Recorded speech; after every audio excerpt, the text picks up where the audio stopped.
Right. Good afternoon, leader. Can you hear me? Good afternoon, sir. Yes, I can hear you. Wonderful, wonderful. Okay, so my name is Mr. Privilege. So I'm the tutor that will be facilitating you regarding to AUI 3704 module in this second semester of the 2026 academic year here at Grad Consulting and Tutorials. So I just wanted to sort of like give you a historical background or transition, as it were, in this module so that you have a clear understanding of where we are in as far as, the current syllabus is concerned. So there are certain changes, obviously, that you would note, some that are not as major, but some they are quite significant in several ways. Right. So before I do that, so you'd notice that previously they used to produce like the actual physical, or rather even a soft copy version of the study guide where it shows or outlines all the distinct topics in the module or the learning units, as it were. But now, obviously, as it is currently, you would notice they would put them as learning units on the platform MyUnisa, right? But one of the key common things you discover, which is similar to what you have even in the current syllabus, is that topic one, it deals with professional guidance for internal auditing, or essentially what they call the IPPF framework. That's usually what your topic number one deals with. All right. At that time, before they introduced the global internal audit standards, which is part and parcel of what I will touch on today.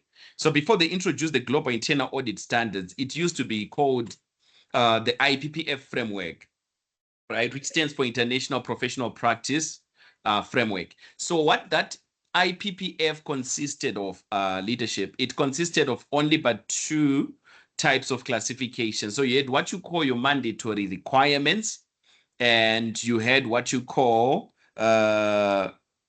strongly recommended guidance. So maybe just to give you that bit of a background. So it used to be structured in the following manner. So there used to be what you call mandatory guidance, which consisted of the definition of internal auditing, the IPPF standards, as it were, the code of ethics, and the core principles of internal auditing. So that's what actually made up what they called the mandatory guidance at that time.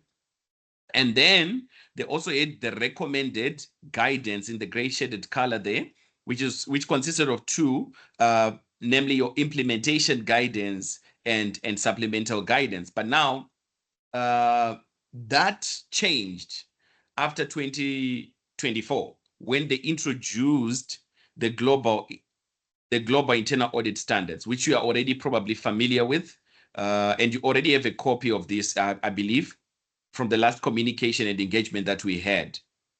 True or false? Hello? Yes, sir. Yes, sir. Yes, true. All right, right. So you already have this, which is a good thing. So what I just wanted to also highlight, just trying to figure out where did I save the other document that I used when I was presenting last semester, but nonetheless, it's okay. I'll just use the global internal audit standards here. It's not a problem. And anyways, so as I was explaining to you, so that was the transition. So back then it used to be called IPPF, but now it changed to what is known today as the Global Internal Audit Standard. So what is it that is crucial that you need to know, to remember as far as the Global Internal Audit Standards is concerned? So it's structured in form of domains, principles, and standards. I repeat again, it's structured in form of 5 domains, principles, and standards. All right. So that's very important. So the domains are basically like the main umbrellas, as it were, of each of the 15 principles. All right. Of each of the 15 principles that we are going to deal with. So just on a high overview or high level overview, as it were, there's 5 domains. Domain 1 really consisting of the purpose of internal auditing. So I'm going to explain and navigate around it so that you can see the purpose, the essential core purpose of internal auditing currently. And domain 2, it deals with what they call ethics and professionalism. So with ethics and professionalism, leader, is the same exact thing as the IIA code of ethics, as it were back then, under the IPPF framework. So you notice that with the code of ethics, as it were, then it would deal with the principles of the code, and then they would have like the explanations under the principles, or what they call the rules of conduct. Okay, so what is now known as the standards here under each of the respective principles, they used to be called rules of conduct for as far as ethics or the IIA code of ethics is concerned. But now in the global internal audit standards under domain 2, ethics and professionalism, you notice there's just a bit of an addition to those principles. So before, there used to be 4 of those principles, and I'm just going to try to open Zoom here so that I can annotate and show you some analysis around it. So let me quickly do that.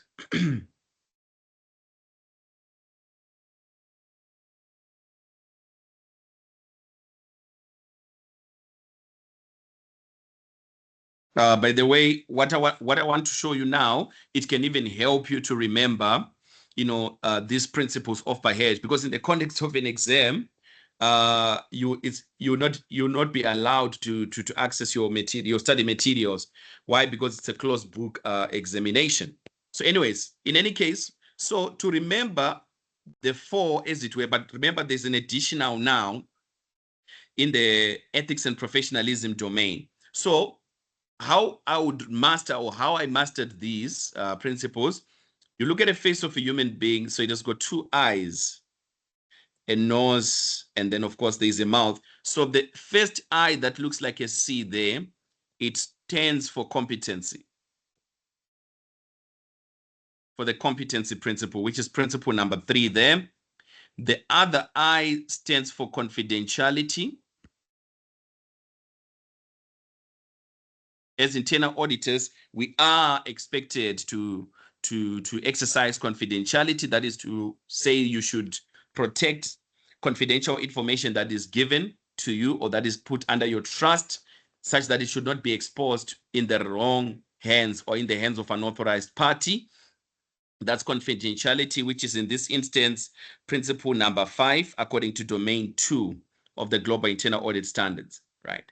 And then the I here stands for, the nose that you see there, which is of course I, it stands for integrity.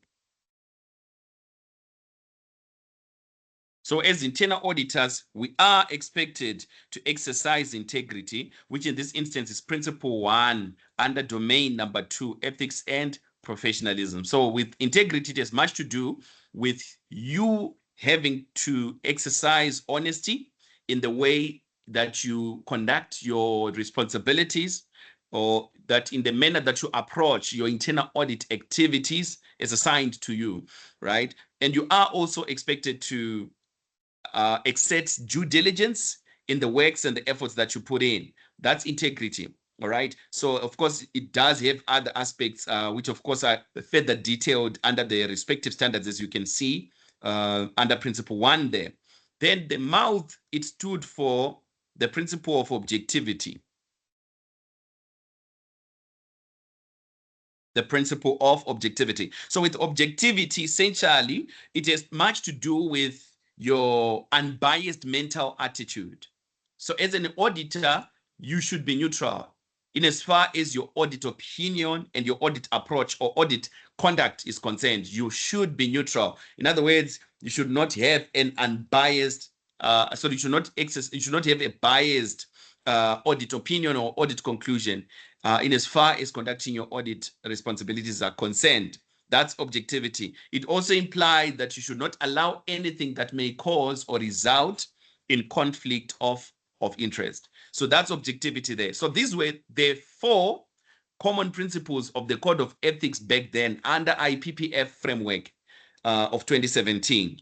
But now you notice that when the Institute of Internal Auditing introduced what is known today as the GIAS, So GIAS standing for Global Internal Audit Standards. Normally, even when you do certain questions, when you abbreviate GIAS, right, you will be marked correct, because what you're simply implying is that you are referring to the Global Internal Audit Standards. So you will be marked correctly. So for instance, especially with questions where you need to comment whether there was a violation of the Global Internal Audit Standards or not, obviously there are in certain instances where you need to give reference to a specific standard or a specific domain, as it were, which perhaps was violated by the auditor whilst conducting their audit responsibilities.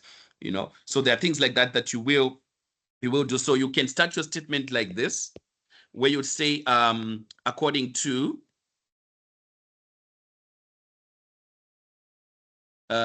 maybe say, for instance, in this case, standard 1.1 of the GIAS.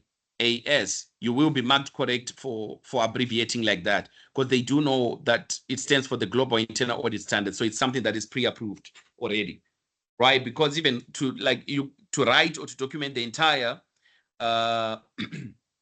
acronomy, actual word for word detail, it might be a bit of a admin. So you can abbreviate in the context of answering questions whether it's in the written assignments or perhaps whether it's in the actual examination itself, you will be marked correct. And then of course here, you then of course give reference to the relevant standard and what it articulates. But now, here is the catch, leadership. When it comes to the context of questions, and which is one of the reasons why I have opened the most recent examination paper that was written, they expect students to apply the assumed knowledge. So it's not a matter of just saying, according to standard, say 1.1 of the Global Internal Audit Standard, and then you copy and paste what it states. It's not about that, but it's about your ability to apply it to a practical question. So let me just maybe show some illustrations with this particular question here. So to do that, I'll take you to question 4, just to give you a typical illustration around it. So question 4, it tested on the Global Internal Audit Standards, which is your first topic in this particular module, in any case, which I'll also endeavor to take you through today. So question 4, just want to give you a highlight around it so that you gain context of how they test. Right, something like this. So the point of departure when answering auditing questions, it's always by starting to evaluate the required part. That should always be your starting point or your point of departure. So in this context, they asked students to state whether or not the actions of the internal auditor comply with the principles of what? Of the GIAS, which is the Global Internal Auditing Standard. So I just wanted you to see there that, they also, of course, abbreviate the term Global Internal Audit Standards, right? So in this case, it was pertinent to you having to cite the relevant standards to ethics and professionalism in each of the following cases. And then, of course, to give a reason for your answer by referring to the requirements of the standards. Use the following format to answer the question. So in this case, you are presented with the table, with about 4 columns. So with the first column, basically giving a reference to a specific scenario that you would have to read through in the context of the question. The second column, having to, basically indicate whether there was a violation or perhaps there was no violation that was performed or rather done by the auditor. And then the third column is where you obviously have to then, of course, give reference to the relevant standard according to the Global Internal Audit Standards. All right. So if it's integrity, we're just going to indicate the integrity and you get a mark for that. And then you bring in the justification. Now, the justification, notice that they actually give you more marks for that matter. Why? Because in your justification, it's not only a matter of citing what is already given in the case study, but also what you need to do there, you might even need to give reference to what the global internal audit standard states, and why perhaps you are going to combine both what is articulated in the case study and what I would call in this case standard practice. Standard practice is basically what is then articulated in the blueprint, the global internal audit standard there. So you have to combine both. What is the violation perhaps in the case study? And to justify why it is a violation, you then, of course, explain or align it to what is articulated in the standard practice, in this case, the global internal audit standard. So here, for example, I can say that the action of the auditor, for example, maybe the auditor conveyed confidential information to a colleague, particularly pertinent to an audit which was assigned to him or her. And then they ended up telling maybe a colleague, or they ended up telling a family member or family members, about some discoveries or findings that they came across, which could implicate a CEO, of that particular client whom they are auditing. All right. So what you would state in that case as a justification would be to say that the auditor's actions goes against the principles of the principles of confidentiality, which states that. So when I'm saying which states that, that's where the standard practice element comes in. So you then document what it states. Obviously, you have to put that in your own words, because your justification, it doesn't just have to be you citing what the global internal audit standards articulates, but it's a matter of applying the standard to the actual case study that you are given. That's what gives you marks in this case. So if you look at a context like this, this is 1.5 plus 1 mark, that's 2.5 plus another mark. So it means for each case, they were giving three marks. There were about 5 of these, which then of course mounts up to 15 marks. So what am I showing you here, leader? I'm trying to give you a picture regarding to how your test or topic number 1 can be tested in the context of an exam, also in the context of an assignment. Are we together so far? Yes, sir. Yes, sir. Are these things making sense? Clear, sir. Clear. Beautiful. All right. So with that being said, and with that background in light, I want to introduce you to the first topic, which is topic number 1, dealing with the global internal audit standards. All right. So without any further ado, what is it that you'll be expected to know? You will be expected to have an understanding over the application of the global internal audit standards in managing the internal audit function. That's part and parcel of what we will look into in learning unit number 1. All right. And then the other learning units, I would give you some more light when we get to that, but it will deal with the King 4 requirements pertaining to managing the internal audit function. Right. So what are the study outcomes under learning unit 1, to be particular, because that's what we are dealing with in this case. So in learning unit 1, it's about the application of the global internal audit standards in managing the internal audit function. So what are the study outcomes? Study outcomes is the same thing as what I would regard as assumed knowledge. What you need to have understood, or what you need to have mastered after having gone through that particular topic, or after that having gone through that particular learning unit. So these are the items that you should have noted. Number 1, be in a position to explain the purpose of the International Professional Practice Framework, that is the IPPF, including the Global Internal Audit Standards, topical requirements, and the global guidance. Number 2, exhibit a sound knowledge and understanding of the IPPF and apply the IPPF in practical situations. So that's basically, again, giving reference to the Global Internal Audit Standards. Illustrate a sound knowledge and understanding of applicable regulatory frameworks. That's obviously just a continuation to that. And then comment on the implications of the different regulatory frameworks for the Institute of Internal Auditing in the public and the private sectors. Execute relevant aspects of the regulatory frameworks in practical situations. So those are some of the parts and parcel of the learning outcomes and the assumed knowledge that you should have mastered after we've gone through topic number 1 in its entirety. All right. So like as I had already explained to you, leader, previously, the IPPF of 2017, it offering both the mandatory and the recommended guidance to internal audit practitioners. So essentially, that's basically the structure of the IPPF then in 2017. All right. And then, of course, now the International Internal Audit Standards Board, which is, of course, under the Institute of Internal Auditing, revised the previous International Professional Practice Framework, and they issued what is known today as the new Global Internal Audit Standards, which became effective from the 9th of January 2025. Of course, it was,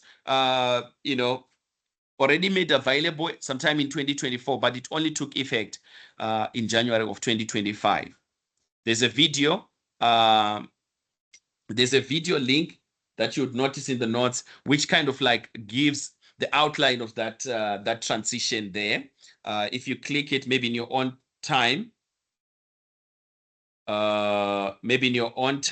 you can be able to watch it just to give you that that picture in terms of the transition. But I don't want to really take too much time discussing the historical changes and all of that, right? So let's have a look into the type of guidance that used to be in the IPPF then. So it used to be, like as I've mentioned, in terms of two structures: mandatory guidance, or rather what we call mandatory requirements, and then the recommended guidance. So the mandatory requirements, it simply means that internal audit practitioners are expected to have compliance with the principles set forth under the mandatory guidance, and these were essential for the professional practice of internal auditing. The guidance is developed following due process, which includes public exposure. So meaning to say that there will be, or rather at that time, still even before the new global internal audit standards was established, there was public commentary that, had to be given. Hence, in 2024, when they publicized this, it was publicized for the purpose of public comments, all right, before they can actually took it into effect in 2025. Then the recommended guidance, on the other hand, these were just guidance which were endorsed by the Institute of Internal Auditing through a formal review and approval process. So what it does, it describes the practice to implement things like the core principles, the definition of internal auditing, code of ethics, and standards effectively. Notice here, under the recommended guidance at that time, compliance was never an issue. So in other words, compliance compliance was not something that was a major issue under recommended requirements, but it was an issue when it came to mandatory requirements. So we're talking of in the light of what I had already indicated or shown you earlier.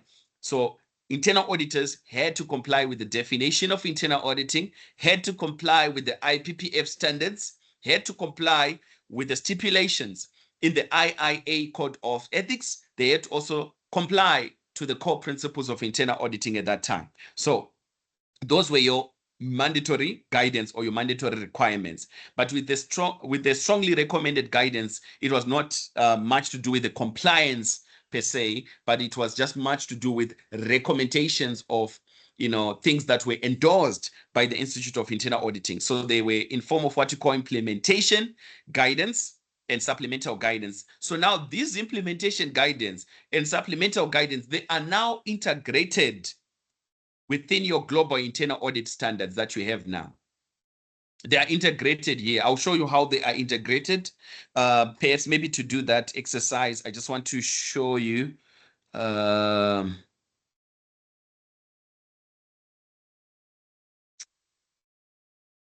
Okay.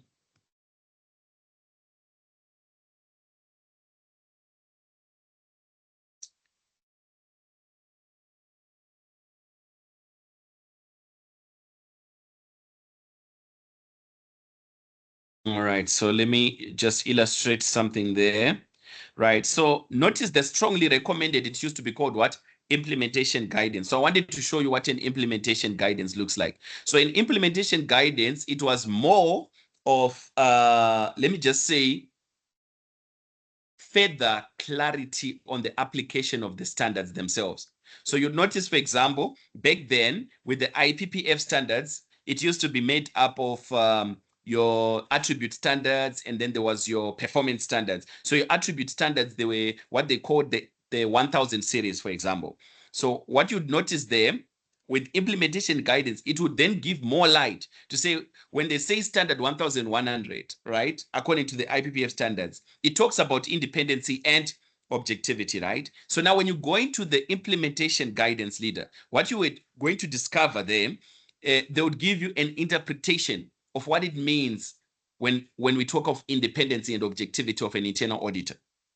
Not only that, so it will give you an interpretation of what it means. At the same time, it would give you considerations for implementation. So to say, in actual practice of internal auditing, when you talk of independence and the objectivity, what exactly, how do these things apply in real life scenarios? So let me just maybe read through this section, considerations for implementation, just so that you gain some bit of light there. So as noted above, the CAE works with the board and senior management to what? To avoid conditions that would affect internal audit's ability to perform its responsibilities in an unbiased manner. So what are they saying here? This is just them explaining to say, when you talk about independence and objectivity, there are two things. So there's individual independency of an auditor. Then there's what we call a group or organizational independency and objectivity of an internal auditor. For that to be achieved, it required the chief audit executive to actually work hand in hand with the board and senior management, which also talks, of course, in light with access, that there had to be a direct interaction between the chief audit executive and the board, as well, of course, as senior management, which then established the two types of reporting channels or reporting lines, which is functional reporting to who? To the board of directors, and administrative reporting to the senior management or to the CEO, as it were. So that's what the implementation guidance would give. So it will give you considerations for implementations regarding to that specific standard, as it were. Like, for instance, in this case, standard 1100. But it does not only end there, right? So there were considerations for implementation, and not only that, there were also consideration for demonstrating conformancy.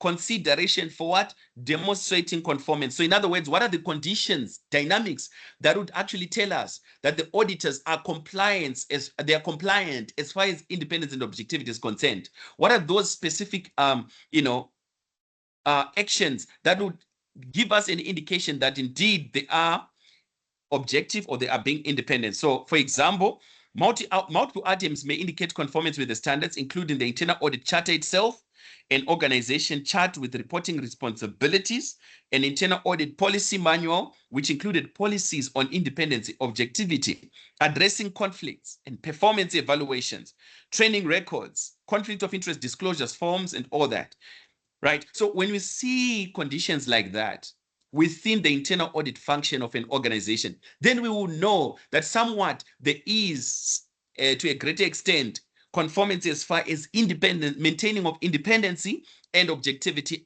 within the internal audit team, and also, of course, possibly also among us, the individuals themselves. See, so that's how it used to be structured under the implementation guidance. So what the Institute of Internal Audit did, they then decided to integrate these things into one document. So apart from having the IPPF standards as a separate document, and the implementation guidance as a separate document altogether, these things were then merged into one document, which is what we now have today as the Global Internal Audit Standards. So to do an illustration for you, right, I'm just going to go to the part that speaks about independency and objectivity here, which is under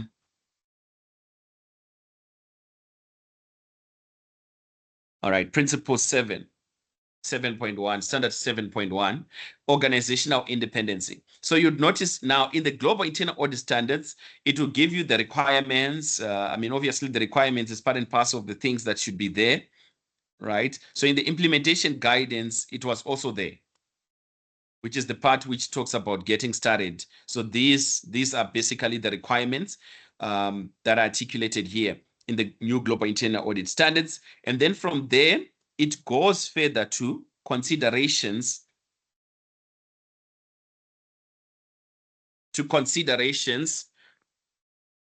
for implementation. This is in your new global internal audit standards. So there's considerations for what? For implementations, which is exact same structure as it appeared in the implementation guidance.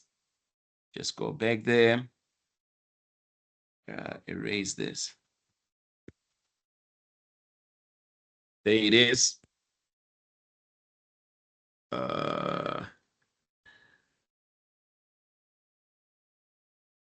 Considerations for implementation, which is exactly the same thing there. So if you go back to the global internal audit standards, you have it again here. Considerations for implementation. Now, it doesn't end there. In your global internal audit standards leader, there's also evidence of conformancy, which is the same thing that used to appear here in the global internal audit standards as demonstrating conformance. Can you see what is happening there? Yes, sir. Yes, sir. Now, yeah. A quick one, sir. Yes. Do they examine on this history and the transition to the global internal audit standards, or in MCQ-based questions, they may. Oh, okay. Yeah. Right. Yeah. So they can test on that. But maybe for MCQ-based type of questions. I think, let me just confirm with this question paper. I think there was some questions like that. Let me just check here.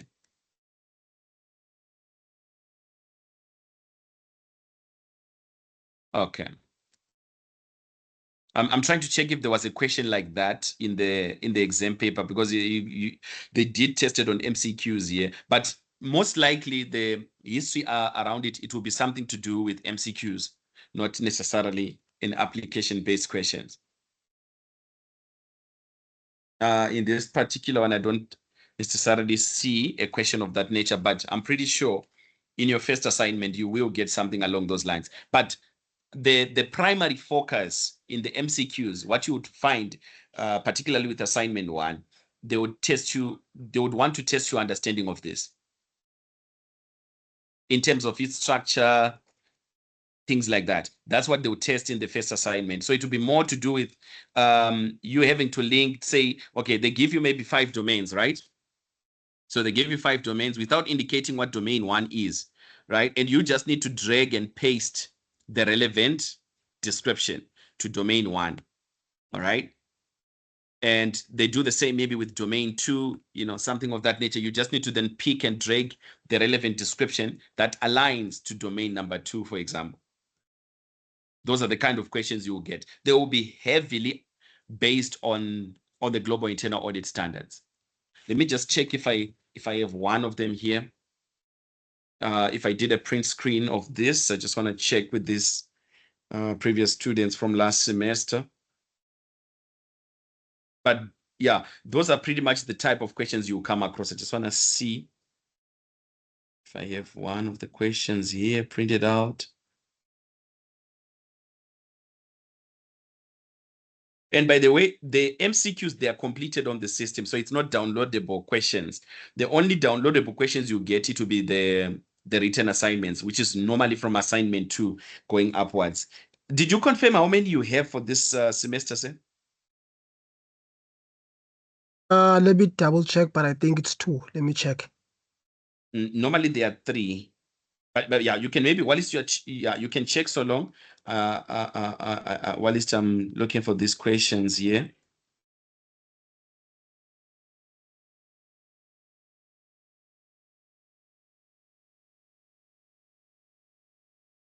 AUI 3704.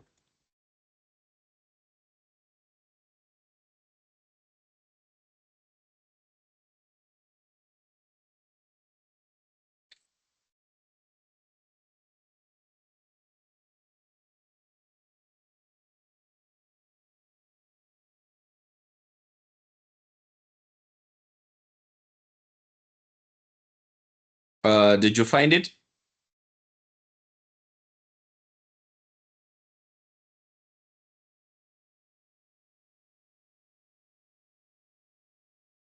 I mean, find out how many there are. So far, it only shows assessment 1 only. I think as time goes, they will also upload other assessments as well. Okay. There's Because a tutorial. I even checked on the announcement. Yeah. Yeah, there's nothing that talks about other assessments. Maybe later they will upload them. Oh, okay. There's a tutorial later, written tutorial later 101. Do you see it on the platform? No, I tried to look for it as well. I think they haven't uploaded it. Okay, so there are two. You would notice, I think there are two sections. So there's additional information, and then there's what is this? Ah, come on now. I'm forgetting the names of this platform. Okay, so there's additional resources, and then there's another one. I'm forgetting the name, but I wanted you to check those two folders there. Most of the times, tutorial letter 101 would have already been uploaded. Are you on your Okay. laptop or you're using the phone? Yes. Let me share my screen if that's okay with you, Yes, so yes, yes, that. yes, yes, yes. I was about to suggest so. Please go ahead. Mm. Yeah. Because I just wanted us to establish that fact. So this is. Can you see it? Not yet. I think it's still loading.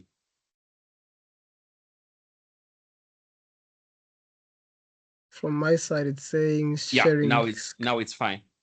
Now I can see it. Okay. Yeah. So you can see here, there's only like one assignment so far, and Yes. even under this additional resources, there's nothing. There's nothing that they've posted as yet. No, even under announcements, when I Uh, check and Go to when I official check. study material. Mm. That one. Oh Yes, there yes, it yes. is. Yes, yes, yeah. So you just click the document. Yes. Or what I'll do, I'll just download it, then share it with you. Yes, yes, yes, yes. That would definitely do. So I wanted you to go through it, scroll down. It will give us a picture of how many assessments there is. Okay, okay. You see where it says Assessment assessment? plan. Yes, let's This think one. it's page 14. Yeah. Because sometimes they change this thing. So I want to make sure we are aligned in terms of the number of assignments they have.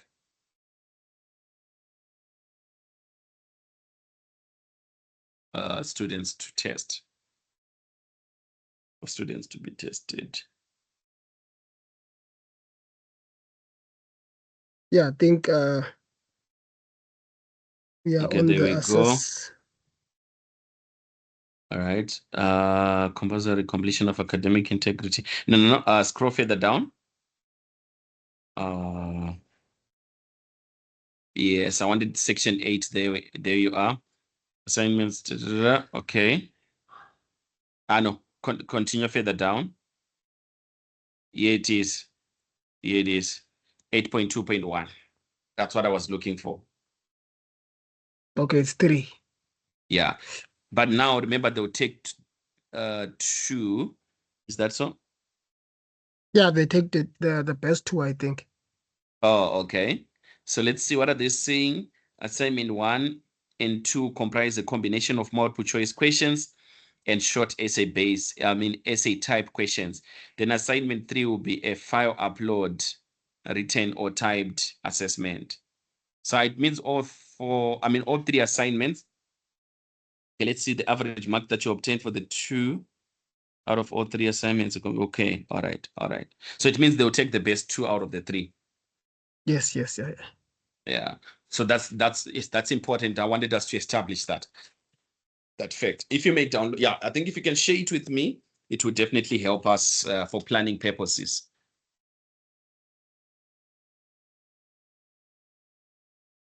All right, I'll just share it. No stress. No stress. Because all right. Yeah, because can you see the screen now? From my It's not yet loaded, ne? Not yet, not yet, not yet. And now I'm sure it's showing. Yeah, yeah, it's showing. Perfect. Okay, cool. Cool. All right. So okay, there we go. All right, so no, it's fine. I think if you can share it with me now, I just want to check something in that tutorial letter 101. If you may share it. It would Okay. definitely help us a great deal. Yeah, I just want to confirm a few things there.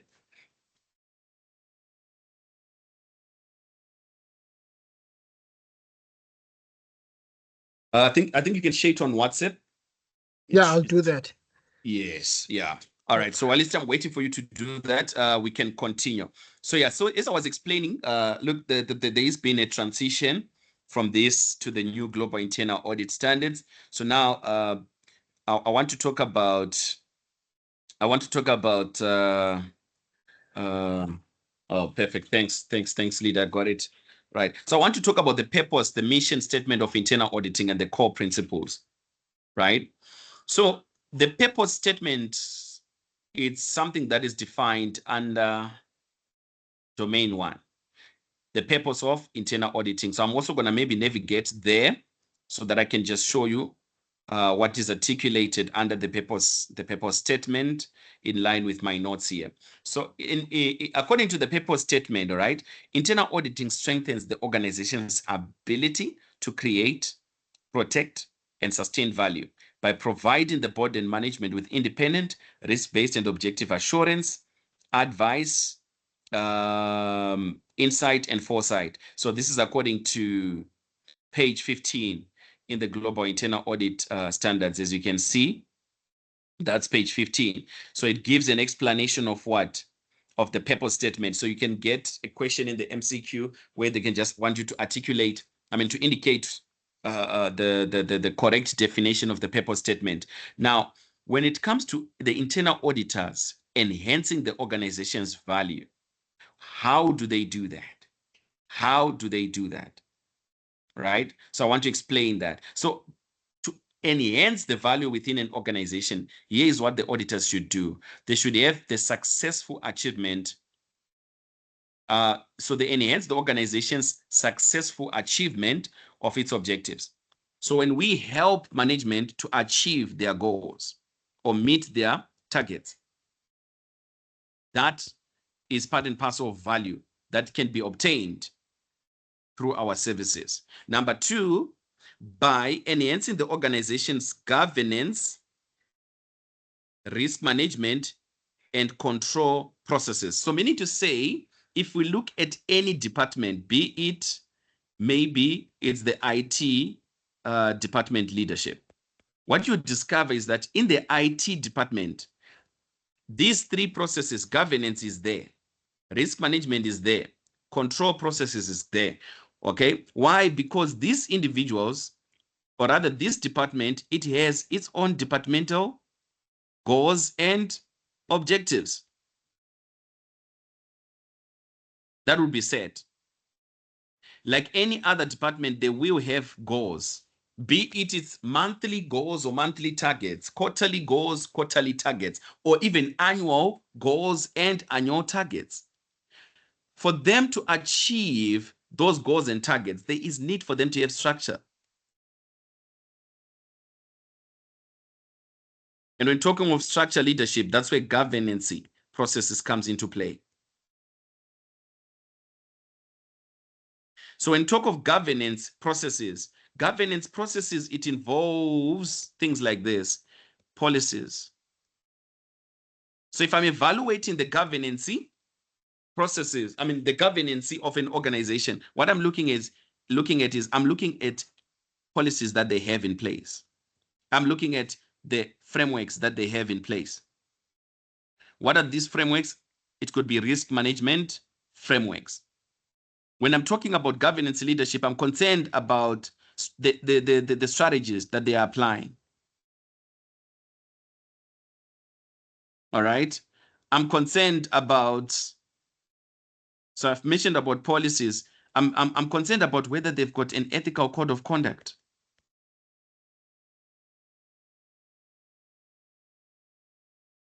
in place. That's governance. And then, of course, I'm also concerned about the structure, or let me say flow of authority and power.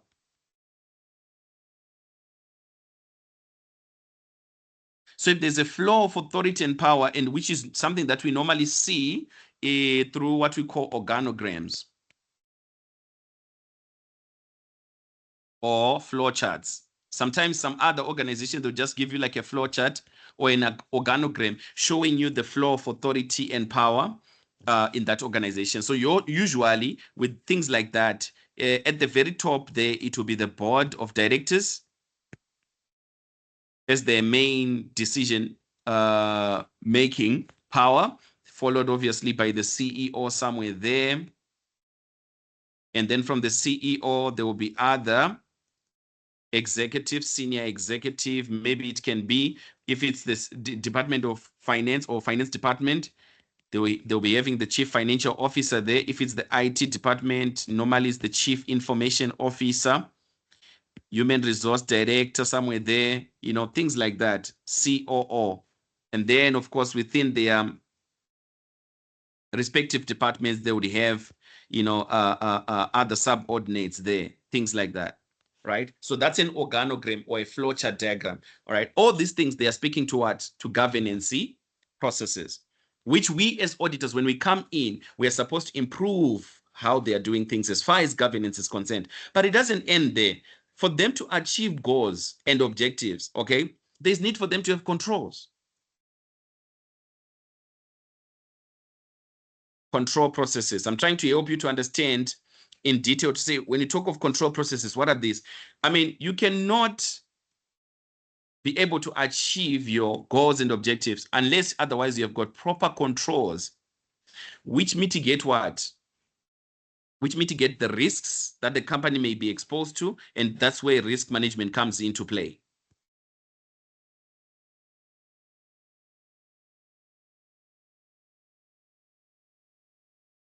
Right. So these three, risk management, control processes, and governance processes, they normally go hand in hand. All these processes should be in place in order for a department or in order for an organization to achieve its goals and objectives. Otherwise, if these three are not there at all, there is no goal, there is no objective that can be achieved. Or otherwise, if there are issues as far as their risk management process is concerned, for example, it may cause problems for the organization or for the department to meet its goals and objectives. Okay. Same thing is true if there's no proper governance process in place, where, for instance, the company does not have any policies to guide how people should conduct themselves in the work environment. That can cause problems for the company. If there's no codes of conduct, or they are not even familiar with the code of conduct that exists to govern the ethical conduct of employees, that again can cause issues in regards to the goals and objectives of the organization or of the department. So that's what it means here when they're saying internal auditors are there to enhance the organization's governance, risk management, and control processes. Right. And then, of course, another thing that we do as internal auditors is to enhance or to improve the decision-making process and oversight of management.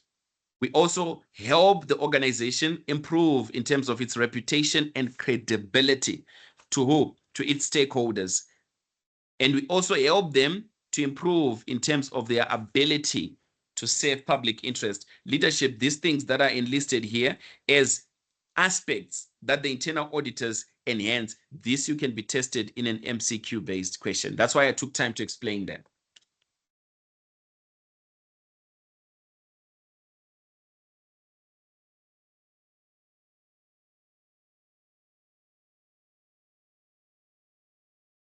Are we together, sir? Yes, sir. Noted. Noted. Yeah. All right. So that was just me trying to articulate for you the purpose statement here. All right. So when I was saying refer to page 15, because I knew I was going to take you to that page 15 so that I can explain it further in detail then. Then there's something called the core principles of internal auditing. Now, the core principles of internal auditing, it's everything, leader, that is dealt with from domain 1 to domain number 5. That's the core principles of internal auditing. So what are they? So now I'm going to take you back to the overall document so that you can see them. So the core principles of internal auditing included the purpose of internal auditing, ethics and professionalism, governing the internal audit function, managing the internal audit function, and performing internal audit services. Those are your core principles of internal auditing. So what are they? What are core principles of internal auditing? Well, core principles of internal auditing, it has to do with everything that the internal audit function would perform or would do, or what the internal audit as a professional, as a profession or as a field of practice, what do we stand for? So what we stand for is everything that is articulated from domain 1 all the way to domain number 5 of the global internal audit standards. That's core principles of internal auditing. And then to also shed some bit of light, this is the definition of internal auditing. You find it also on the glossary page 12 in the global internal auditing standards. So maybe let's go there. You know, when I give reference to things, I want you to see it for yourself as well. So this is the glossary, page 12. This is page 12. This is the definition of internal auditing. They can also test you on this in an MCQ-based question. So what is the definition of internal auditing articulating?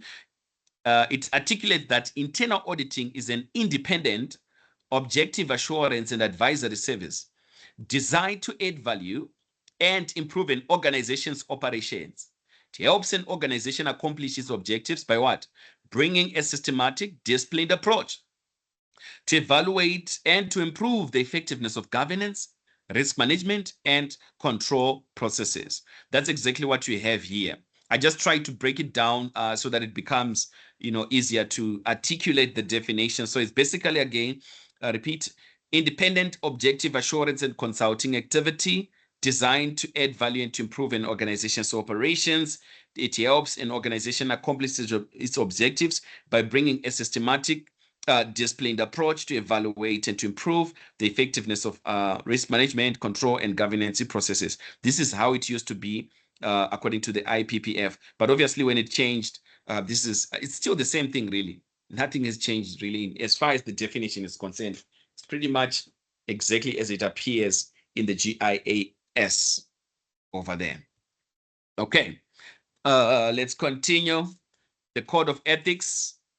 So the Code of Ethics now, it's what we have in the Global Internal Audit Standards, leadership as professional ethics, it's professional ethics or basically ethics and professionalism. It's one and the same thing, right? So under ethics and professionalism, and that's what I'm going to try and introduce today, and then we'll articulate it further in detail in the next lecture session. But anyways, just as laying the foundation, there are 5 principles under ethics and professionalism that you need to be aware of. Number 1, it has to do with integrity.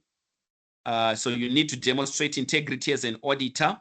And then, of course, there are associated or affiliated standards of practice that you are supposed to exhibit in your conduct. And then number 2 principle, it has to do with objectivity.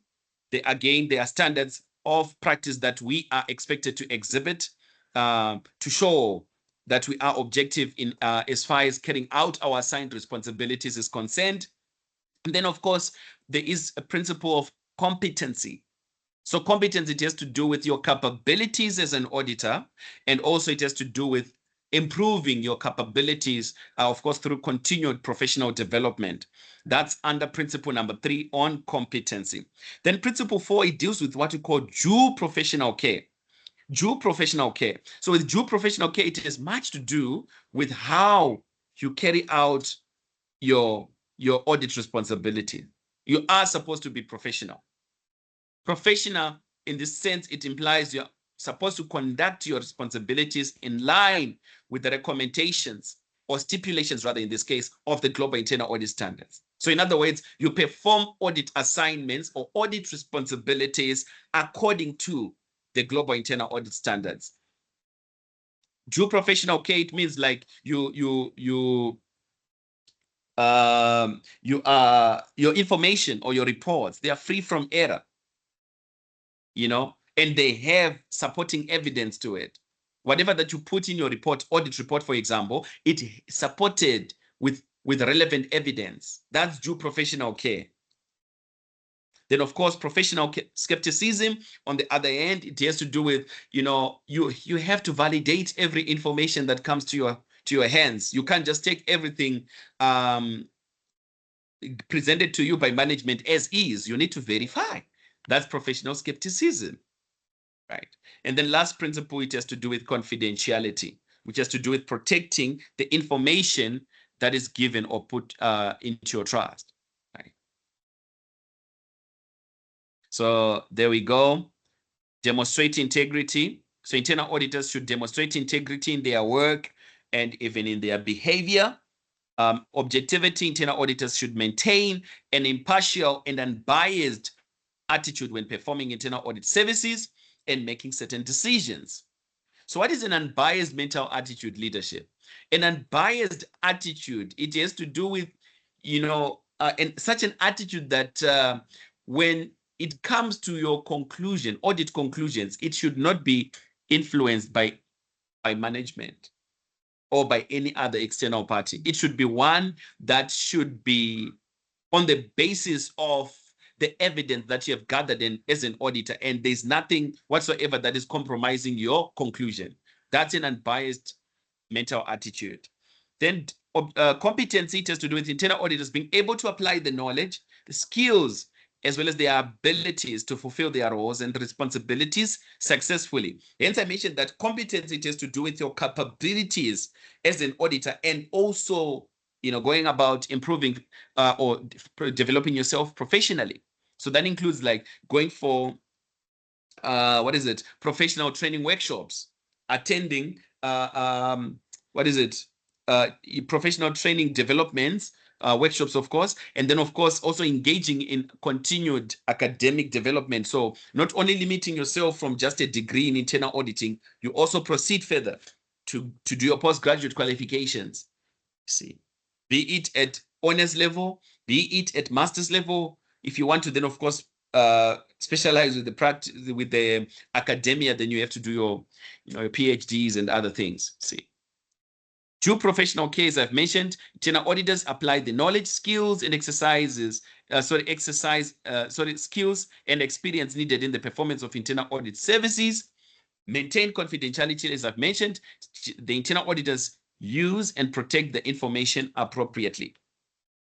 Right. So this was just explaining what these principles are. But now we have to get into details regarding to what is articulated in the Global Internal Audit Standards as far as these principles are concerned. So we are saying the internal auditor should demonstrate integrity. How? Number one, by being honest and exercising professional courage.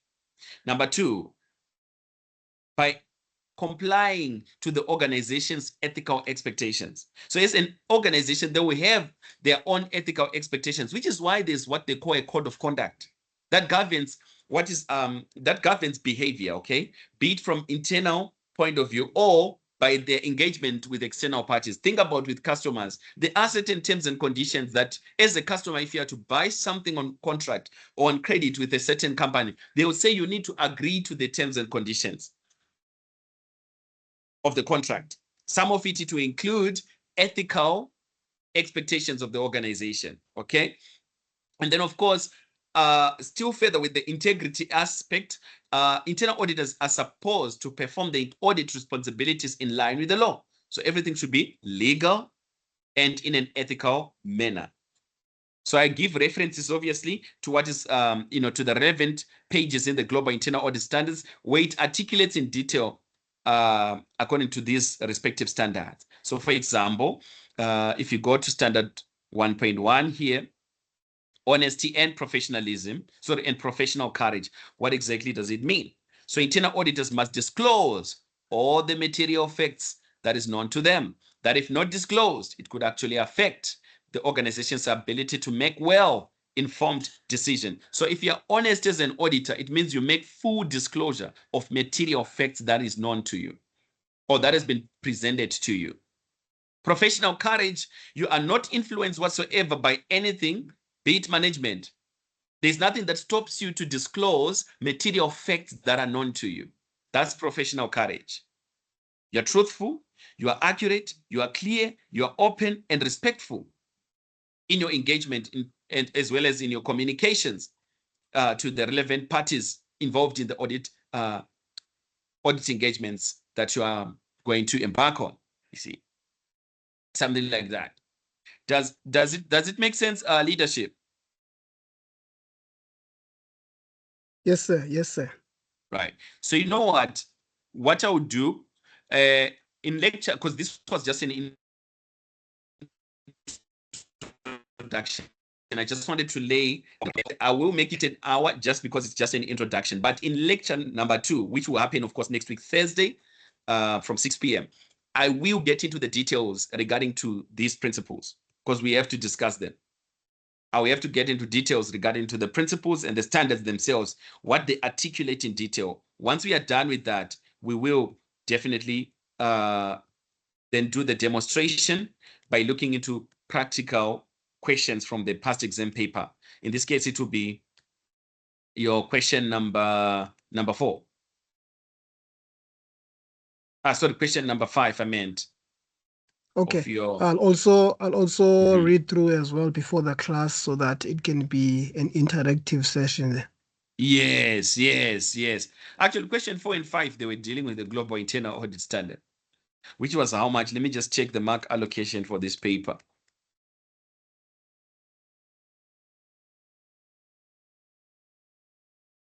Yeah, if possible, we can do the questions after. So it's 24 plus 15. That's a lot. Yeah, that's a lot. Yes. Yeah, it's a lot. 39% of the paper, because this is out of 100. So these two alone, that was 39%. That's quite a lot, my brother. But nonetheless, we are going to discuss over that, and then we will then, of course, do the practicals or practicalities to it afterwards. So I think with all this being said, leader, I've come to the end of our lecture session number 1 for the day. I don't know if you've got any particular questions regarding to what we have covered thus far.